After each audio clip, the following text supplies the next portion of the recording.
السلام عليكم خوتي. كان ماذا بيا ما نديرش هذا الفيديو، بصح لازم ندير هذا الفيديو باش نقول لكم على القضيه تاع حميد. قبل تصوير الحصه كان يعيط لي في الليل، نشفى بلي كان يعيط لي، كان يقول لي يوسف ما قدرت لهمش، يوسف ما قدرت لهمش، مانيش قادر نتنفس، ويتنفس بصعوبه، مانيش قادر نتنفس، تحمى ولي.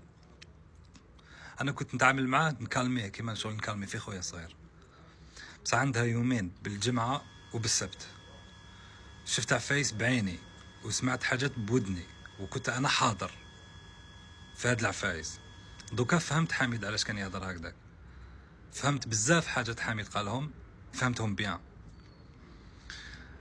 نهار الجمعة جاوني 8 اشخاص على القضية تاع حميد، 8 اشخاص رجال ونساء، من بينهم زوج نساء عم يتلبوا في حميد، من بينهم زوج نساء. لو كان نجيبوا كل الشر الموجود في الكرة الأرضية، كل الحقد والبغض والفتنة والحسد والكره والغيرة يعني نجيبوها كاع من فوق الأرض، نصيبوها في هاد الزوج اللي على بالهم هما شكون بالتحديد، على بالهم هما شكون.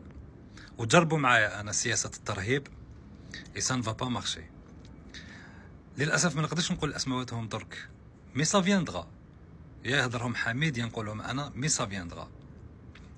راني ندير هذا الفيديو باش نقول لخاوتنا الجزائريين اللي وقفوا مع حميد، وتعرفون ما باليش لا تعرفوني، انا خاطيني هذا النش، خاطيني النش، حياتي كاع كافي الناس شري، بعيد على الناس، بعيد على مشاكل الناس، خاطيني النش يعني نخدم والسلام عليكم، ما نديرش النش. بصح فعلا حميد بالعابد، فعلا حميد ما راهوش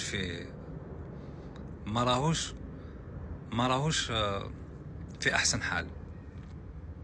ان شاء الله تدعوا له، لانه كاين ناس ما حملوش لو فات انه الجزائريين يدعوا له، ما حملوش انه حميد كما كان يقول في الحصه، كانوا متمنيينه يتكرازا، يطيح في الارض، يفسد، يخسر، كاع شكاين متمنيينها له. بالعكس يسعاو باش يديروها له. افيك موا سان فا با مارشي. وحميد بالمختصر المفيد، حميد يحب خاوته، وحميد يضرب على خاوته. هذا الشيء ما يساعدكمش، ماكوش حابينه، ما يساعدكمش، ماكوش حابين تستعرفوا به، ولكن هذه هي الحقيقة.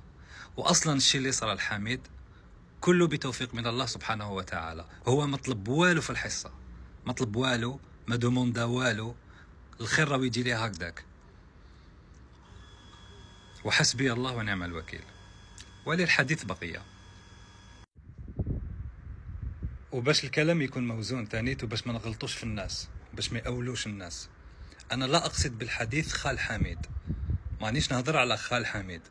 خال حميد تلاقيت به في وقت آخر، قال لي واش عنده، قلت له واش كاين، وأنا من تلقاء نفسي يعني واحد ما كلفني، لا حميد كلفني ولا خالو كلفني، أنا اقترحت عليه الفكرة أنه يتلاقى مع حميد ويصفوا النية، يصفوا القلوب، لأنه في النهاية أنا متأكد أنه حميد يحب خالو، متأكد أنه خالو يحب حميد، هذه متأكد منها. والخال لم يعترض على الفكرة، بالعكس رحب بالفكرة. بصح في الجماعة اللي نطقت أو اللي نطق ضد هذه الفكرة، باش يخلي الحقد، باش يكبر الفتنة، باش يكحل القلوب مجانا بدون أي سبب، سيكون لنا حديث آخر على هذا الشخص أو هذه الشخصة، إنسانة هذه.